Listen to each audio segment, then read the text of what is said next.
દ્વારકા જિલ્લાના ખેડૂતોને પીજીવીસીએલની કચેરીઓની અપૂરતી સંખ્યા અને સ્ટાફને ઉણપને કારણે ઘણી મુશ્કેલીઓનો સામનો કરવો પડી રહ્યો છે, જેમાં જામ ખંભાળિયાના રામનગર સબ ડિવિઝનની અંદર 33 ગામોના 19,000 ગ્રાહકો અને વડોદરા સબ ડિવિઝનમાં 21 ગામોના 14,000 ગ્રાહકોનો સમાવેશ થાય છે, પરંતુ આટલા વિશાળ વિસ્તારને સંભાળવા માટે પૂરતી સુવિધાઓ અને કર્મચારીઓ ઉપલબ્ધ જ નથી.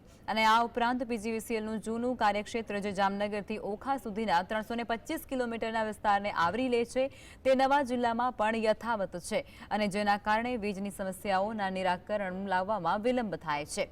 ખેડૂતોનું માનવું કંઈક એવું છે કે જો દેવભૂમિ દ્વારકા જિલ્લામાં વધુ સબ ડિવિઝન કચેરીઓ બનાવવામાં આવે અને સ્થાનિક સ્તરે પર્યાપ્ત સ્ટાફની નિમણૂક કરવામાં આવે તો તેમની સમસ્યાઓમાં નોંધપાત્ર ઘટાડો થઈ શકે છે અને આ મુશ્કેલીઓ ક્યારે દૂર થશે તેનો કોઈ ચોક્કસ જવાબ પણ આપવો હાલ મુશ્કેલ છે, કારણ કે તેના નિરાકરણ માટે પીજીવીસીએલ અને રાજ્ય સરકાર દ્વારા નક્કર યોજના અને તેના અમલ પર આધાર વધારે છે.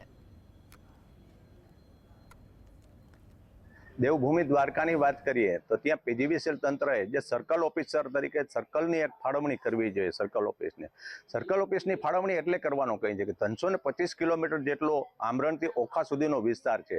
તો દેવભૂમિ દ્વારકાના જે 4 તાલુકા છેવાડાના આવેલા છે એનો વિસ્તારની દ્રષ્ટિએ વાત કરીએ તો એને ખર્ચની તાંત્રિક મંજૂરી કે ઓફિસ વર્ક માટે જે ટેબલે ફાઇલો અટવાય છે એનાથી અરજદારોનો પણ હાલાકી થાય છે અને કર્મચારીના કલાકો પણ બગડે છે.